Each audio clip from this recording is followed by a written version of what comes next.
Welcome to the Library Show. It's May, and all kinds of things are happening. And what we're going to feature today is one library, that is the Ardmore Library. I'm kind of going through rotation here, you'll have noticed. But we have with us the new director of the library, John Pappas, and it so happens that I had interviewed John when he was at Ludington, so he's a double guy for the Library Show. John, welcome. Thanks for having me. Well, Ardmore happens to be a library that I frequent, so the staff knows me well. I sometimes see you, but not always tucked in your corner there. Tell us, please, what your goals are for being the director of the Ardmore Library, because I know that people come on board and they have their own goals. Well, I've got a few goals. One of the things I would really like to do with Ardmore, since I've been giving it the motto, small but mighty. It's a small branch, but it's got a lot of potential and it does a lot of good work in the community. I'd like to start building more diverse collections and programs. I'd also like to focus a little bit more on a lot of the online and digital resources the township system offers. John, last month with Adam Haig, we talked a little bit about the LMLS authors podcast that people can access through the Lower Merion Library System website. But you talked about using more of the township facilities, electronic facilities. Can you tell us a little bit more about what those might be? Mostly the services we provide, like Mango or Libby, to download ebooks and audiobooks. Okay, so Mango is ebooks and Libby is audiobooks. I don't know those. So Mango is language learning software that you can access with your library card through the library's website. You download an app and you can learn any number of new languages. Wow. So if I said I'd like to learn Spanish, I could go on the LMLS website and go to Mango and I could learn it right there. Absolutely, yeah. And actually they have Spanish for librarians too, which is great for staff to learn some of the basic vocabulary for interacting with mostly like library patrons who may only speak Spanish for very specific needs, like checking out books. Ah, okay. That seems like a logical thing for librarians. And are there a whole array of languages? I mean, could I learn Chinese if I said, gee, I'd like to learn Mandarin Chinese at this point? Mandarin or Cantonese, both are available. Wow. Isn't that interesting? Okay. It's a great service. Do people use the electronic services that are currently available very much? I don't really have an idea of that. I think they do use it when they are aware of those services. I mean, a lot of the times libraries pick up new services that they're very excited about, and it's a challenge to get that information into the community. So talking about it here or teaching these services like at the circulation desk or having programs that center on those resources sort of get them out into the community a little bit more. Wow. That's a great idea. I like the idea of letting people know. I remember when Wowbrary came on board, and I had talked to the executive director of the system, and he was so excited. This is this wonderful thing. And now, to be honest, I kind of take Wowbrary for granted. So the idea is to get people excited about things that are new and get them out of their homes. Well, they don't have to get out of their homes. They could just tune in on their computers as we are doing today. That's easy. Absolutely. Okay. That sounds super. Okay, well, those are two major goals: getting people more in touch with what's available, and also diversifying the books. Do you find that? I guess I don't know the answer to this, but I'm going to ask you: how easily are you able to track the kinds of books that people take out? So, for instance, when we plan One Book, One Lower Merion, we typically pick books that are fiction because we feel they're more popular with our audience. But are you able to look at data and say, okay, this percentage of books that are taken out this month were nonfiction, for example, or were biographies? Oh yeah, absolutely. I mean, we can definitely track sort of like our circulation statistics. What items are being checked out, what frequency they're being checked out. So we definitely get an idea of what's of interest to the community. And as we move forward in terms of more diverse books, are those going to be McNaughton books? Are those going to be books that we purchase for our permanent collection? Do you have a sense of how that's going to work mechanically? I mean, I think they're both or either. I mean, I think you develop diverse collections through all of your resources. So they could be books that we have on lease. They could be books that we purchase for our collection. Either way. Okay, well, that'll be very interesting. And then probably Ardmore will get a reputation in terms of the other libraries for having the diverse books, because each library has its own sort of silo of things that it's famous for, so to speak. I certainly hope so. Yeah, I remember when I went to visit Gladwin some years ago, and I discovered that they have volumes and volumes of documents from the Pennsylvania Railroad and land use in Lower Marion Township. And that room was a little, pardon me, that room was a little bit musty smelling, with apologies to Carolyn Conti, but it was really interesting that the libraries had this archive of material. So Ardmore would get famous for having this variety and diversity of books. John, tell us what you did at Ludington, please, and then how different that is from what you're doing now. Well, I was a reference librarian at Ludington, which meant that 80% of my day I was at a reference desk, working with the public, helping them with technology questions, helping them with the computer, finding the items and information they need. It was a lot more public facing than this job.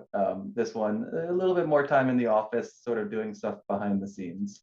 But one of the things I enjoy doing at Ludington that I would like to continue doing here is develop non-traditional new collections. Traditionally, libraries are known for books, media, ebooks. What I would like to do is have collections that libraries generally are not known for, like board games or musical instruments like ukuleles, so that you have more interesting things for the public to check out and to try. I remember Ludington had it. I don't know that Ardmore ever had it. You could take out a cake pan. Ludington does have a very large cake pan collection.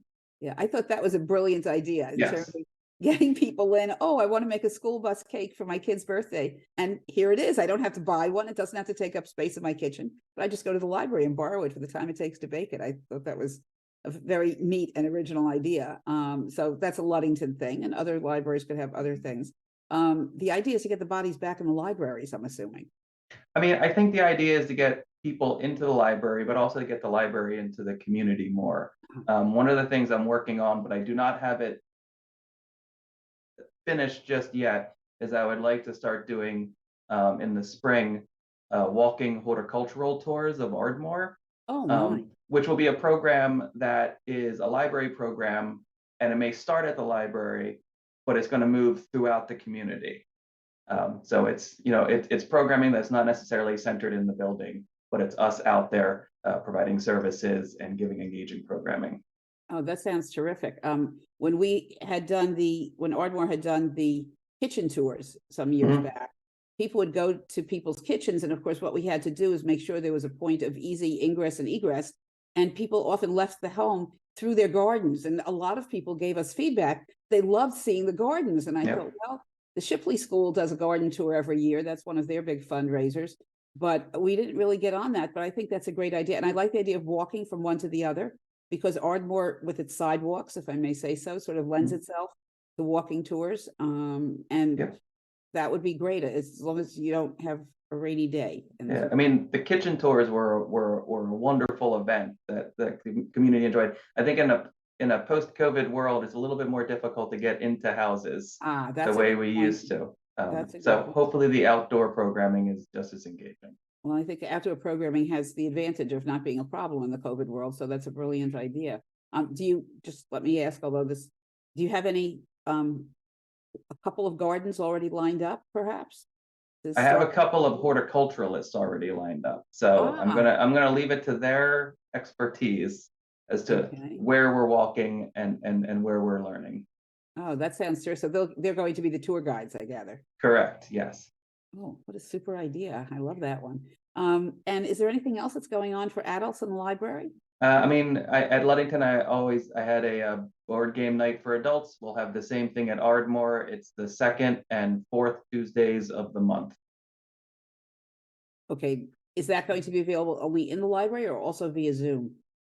Oh, it's in the library. We usually have it at the processing center across our parking lot in the larger meeting room. Okay, it's the building. Not everybody knows that building. I know it. It's at the back of the parking lot for those people who drive in on a regular basis. You say, I wonder what that building is. That's what it is, and it's got a very nice, comfortable meeting room there. So I know that would work out well. I've been to meetings there. Okay, so there are things for adults. We're going to talk in a moment about things for children. Has the staff changed? I know you're new. Are there any other new people at the library at the moment?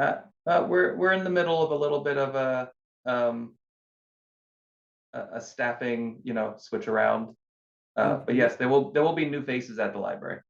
Okay, I thought one of the things that the library system did so well during COVID was so that as libraries were turned down, staff was moved around from one library to another, so that people saved their jobs and they didn't have to feel that, oh my gosh, there's nothing for me to do here. But you would see faces that you didn't know from Ardmore, you'd suddenly see them at Gladwin or Ludington and so forth. So people rotated. I don't think that's still happening. Not generally, but I mean, I think staff across branches work at different branches at different times. Okay. It's good for their experience. Okay, well, thank you for your experience and for bringing it to Ardmore as a new director. I'll see you there. Take care. You Bye-bye. too. Stay tuned. We'll be right back with The Library Show.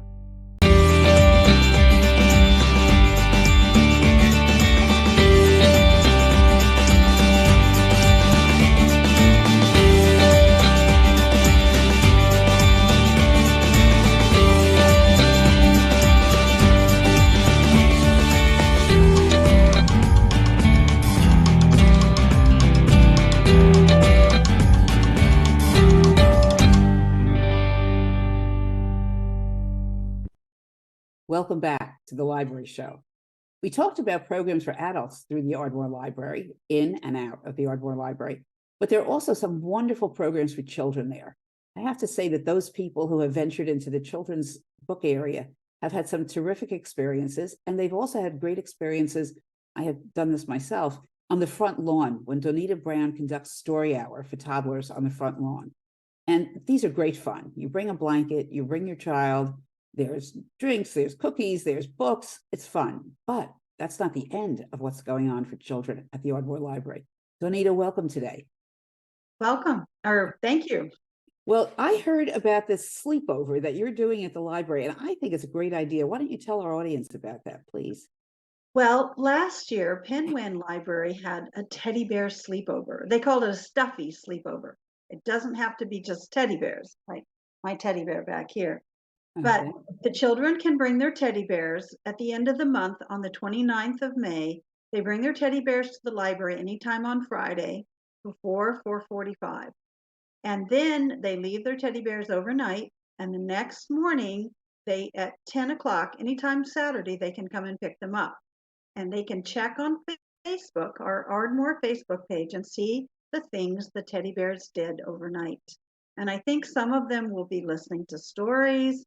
Some will be getting ready for bed and sleeping, but I think that they might be getting up to some shenanigans too. So we'll just have to wait and see what happens, but the pictures will be posted on Facebook. It sounds like great fun. I have to say, that it not only does it sound like fun, it sounds like a great learning experience for the kids, being separated from their animals for a brief period of time. In the case of some kids, I could see a certain amount of angst in terms of letting go, but the parents might be very glad for the library to have facilitated that. So I like that. And I also like the idea that the kids can watch on Facebook. They could sort of look at the pictures and fall asleep at home watching their teddy bears and having the imagination to think about what the teddy bears are doing. Sounds like fun for you too. Yeah, it will be fun. I'm excited. That's great. Are you the only person who's going to be in the library with the teddy bears? Or do you have help tonight? We're hoping to get some of the teddy bears early so that we can start taking pictures. We'll see. We'll see what's happening overnight. I did want to mention the Star Wars program though. Okay, we'll get to that one moment. But I just wanted to ask, is this teddy bear sleepover, is this happening at lots of libraries across the country? I know you said Penn did it, but I know that it's happening at some libraries. We discussed the idea at our county meeting, and that's when Penryn brought up that they've had it twice. So I'm just real excited to try it at the Ardmore Library. Okay, I think it's a great idea. I know that sometimes there are meetings amongst librarians and ideas travel across the country. So they're not just limited to one library, where there are not that many library systems. I was going to say to one library system. There are not all that many library systems, individual libraries. And people get ideas from each other and people share ideas. And I think that's super. I love the idea of the in and out, the idea that you come into the library and get books and go home. And here's a time where the kids come in and leave their stuffies at the library. And they feel a sense of identification with the library. Their stuffies like the library. They can talk about it after they bring their stuffies home on Saturday and tell their friends. And for all I know, you may end up having to do this more times a year than just once. We'll see. You'll see. But it's not just for the younger kids. You also do things, you started to say, for slightly older kids. The Star Wars program is aimed at about what ages? I think they almost have to be about 8. Although we do have some things. Let me show you. Okay. This is called a caterpillar. Ah, cute. And a caterpillar can be from like 3 or 4. You attach all the different parts and it does the different things that you tell it to do. Go straight, turn left, turn right. So we'll be having caterpillar. So if a few younger siblings show up, that's fine. The stuff for the older kids, though, it's going to be on May the 4th, which is Star Wars Day. And one of the things, we're doing robots for May the 4th. And one of our robots is R2-D2. It looks just like R2-D2.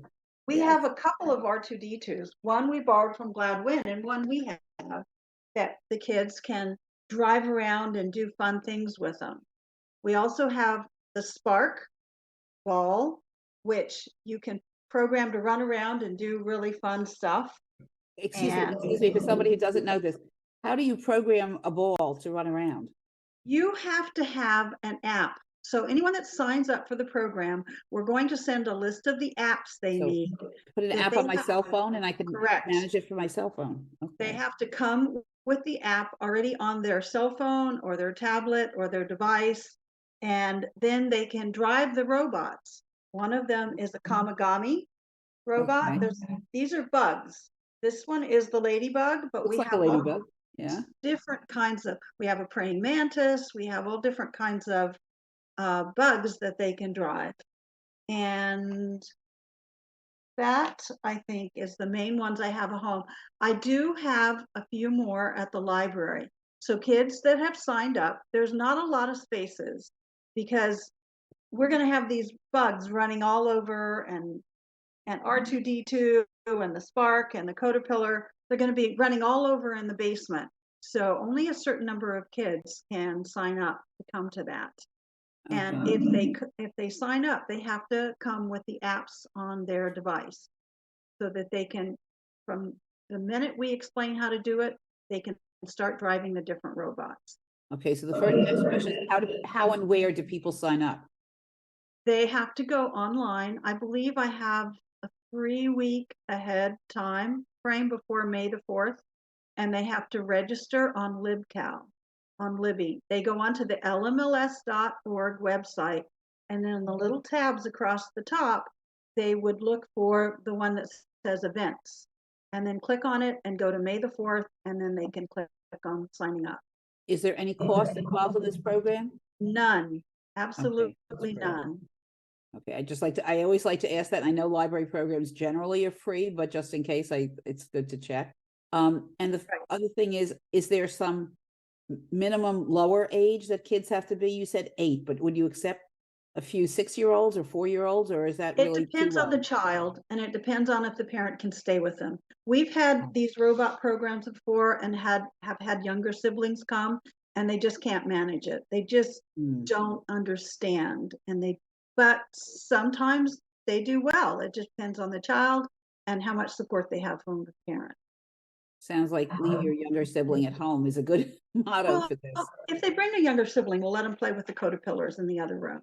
Okay, so well, it's nice because you have that sort of the room off the main room downstairs now. So right. 2 areas. That's right. And that's the area with seating too. So.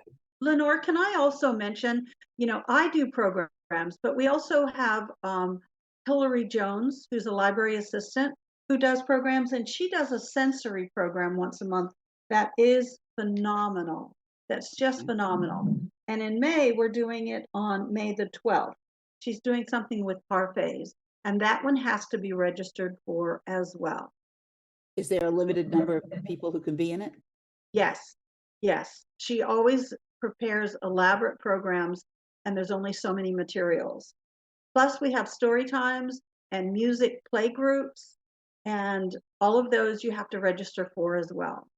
Okay, what day of the week is story time? So we'll get the Story information. times are Thursday at 1 o'clock, and music play groups are Wednesdays at 11:30. Okay. I And believe Hillary has already moved back outside. I'm still inside currently. I will move back outside probably by May, weather permitting. I love the picture of the kids on the lawn under the tree around the sculpture and really enjoying story time. It's just, to me, that's a picture that the township should use in advertising to come live in Lower Merion Township, because the library system is terrific. And here's an example of what you can do with your young child if you're in Lower Merion and you want to come to Ardmore. I mean, the different libraries have story time. I don't know that anybody's outdoor one is quite as, I don't know, appealing. We have a nice lawn for story We time. do. Some of the libraries do not. Correct. They have parking lots, but they don't necessarily have a lawn. And some do have lawns, so it just varies. That's the nice thing about the library system. We have 6 and people can choose. So you have the stuffy, you have the Star. By the way, is May 4th the day a new Star Wars movie comes out? Is there some connection to movies? No, it's just May the 4th is Okay. May the Force be with you. May the 4th is Star Wars Day. 4th and Force. Okay. Right.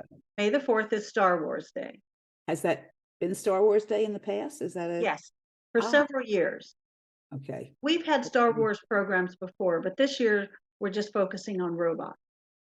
May the Force and May the 4th be with you. Okay, I like that a lot, Dawnita. That's very neat. That's an official Star Wars Day. Okay, and let me just ask you a sort of step back for a moment and ask you a historical question. Is now that we're more or less in a post-COVID world, are children's families coming back to the libraries in good numbers? They are. Okay. They are. Because I know the libraries were almost shut down, and the question was, what do you do to get people to come back in the doors? And John talked about programs for adults, both in and out, and you have programs inside, outside, and do you have enough volunteers when you need volunteers? I don't believe we're accepting volunteers at this moment. Oh, okay. I just thought if you needed them, this was a time to mention it. So, okay, you don't need them. Excellent. So you've got enough people. All right, sounds great. I wish I had a child that age who could do it. But for those of you out there who do have a child who's young, who would enjoy these programs, boy or girl, boys or girls can come to the Star Wars Run. And the same is certainly true for the Stuffies. Get them psyched, tell them about it, and come to Ardmore Library. Be part of it. It's a really fun place to be. Thank you, Dawnita. I appreciate it. Thank you, Lenore. This was a fun show. So the good news is that we have 5 other libraries in the township, and on other shows, excuse me, we'll be featuring other libraries. So I hope you'll tune in to the library show next month. Take care.